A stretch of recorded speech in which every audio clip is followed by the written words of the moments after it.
Hey everyone, Armando here from Armando's Exotic Zoo. I'm getting ready to do a super exciting enclosure setup for an animal I've wanted for a very long time. And I'm finally going to be getting in a couple days. It's a Hog Island Boa, so I'll talk more about that when I actually get it. But we're going to set up the enclosure. So this is 3 foot long, 1 foot wide, and about like 14 inches tall, something like that. And it's pretty nice enclosure made for snakes. And so I've got some things we're going to set up for it. Hog Island Boas like a lot of humidity, so I got this bowl. It might be kind of big, but it'll grow into it. So I'll put that somewhere right there. No, that's my hot side. I'll put that somewhere over there. I'll give you guys better looks at everything as well. I know it's a little hard right now. Alright, so I've got this mixture here that I made. It's got some cocoa fiber, which is this brown stuff, and then it's got some moss right here. So that's going to be really good for keeping the humidity up. That's going to be really, really good. And then, so yeah, I have some hides here. I made this one out of something I got from the Dollar Tree, so that's pretty nice. That's going to be able to go under the substrate. And it'll be a nice little hide for him to go in there, kind of like a little cave type of thing. Put that there. I'll be shuffling things around. This is a nice little rock hide. I'm going to use that for my hot side, because that should heat up kind of nicely there. With the heat mat that's under there, I have a big heat mat on this side of the enclosure. Covers about that much of it, close to a third. So next thing we're going to do here is start getting the substrate in. I forgot to get it today. I may get like a little 6-inch concrete block just to put in the middle here, right here, so I can have like a little bit of a feeding platform where I'm going to try to get my boa to eat its food. But we'll see how that goes when the time comes.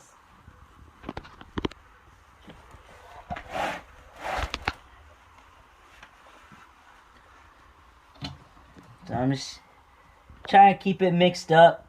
Pretty good mixture here of the moss and the eco earth.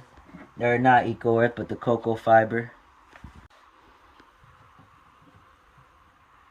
We're gonna kind of put some moss inside of here so that it can be a little bit of a humid hide as well.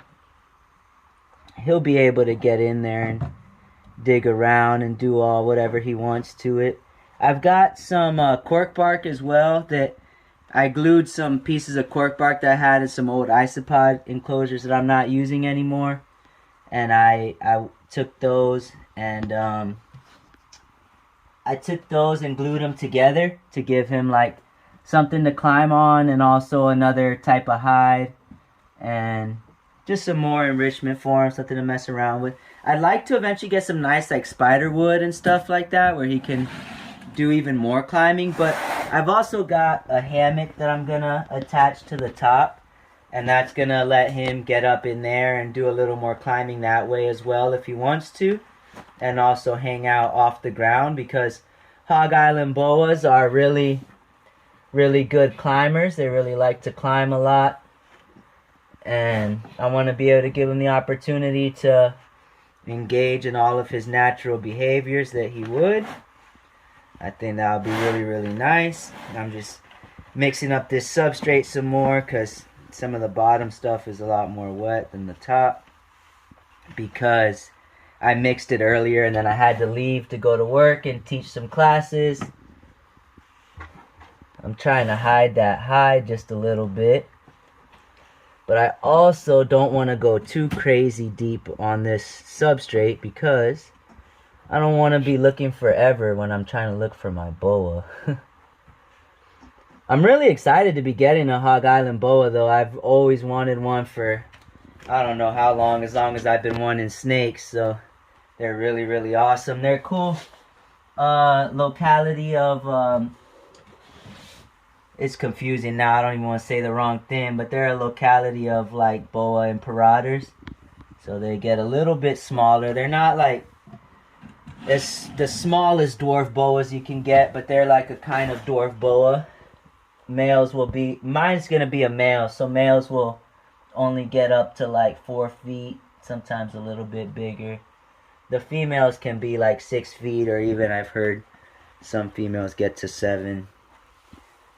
But yeah, it's pretty cool. He's like Vin Russo line, so that guy, Vincent Russo, he's got a lot of awesome boa localities that he works with. And this boa that I'm getting comes from his line of babies. So that's really nice. And then I've got a friend named Jessel who owns a company named Reptidons I've talked about before. Some of you may have heard of before. And he's got Hog Island Boas as well. So that would be nice if one day he has some babies. I'll try to get my female from him. And I'll be able to breed Hog Island Boas down the line as well. I got a plant somewhere. Here it is.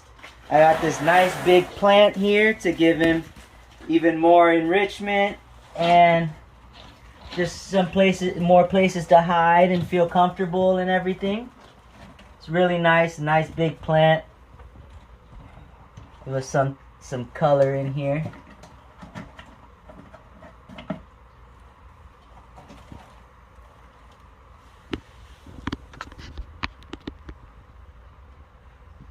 So that's the enclosure. For the most part, I still have to add in the little cork bark.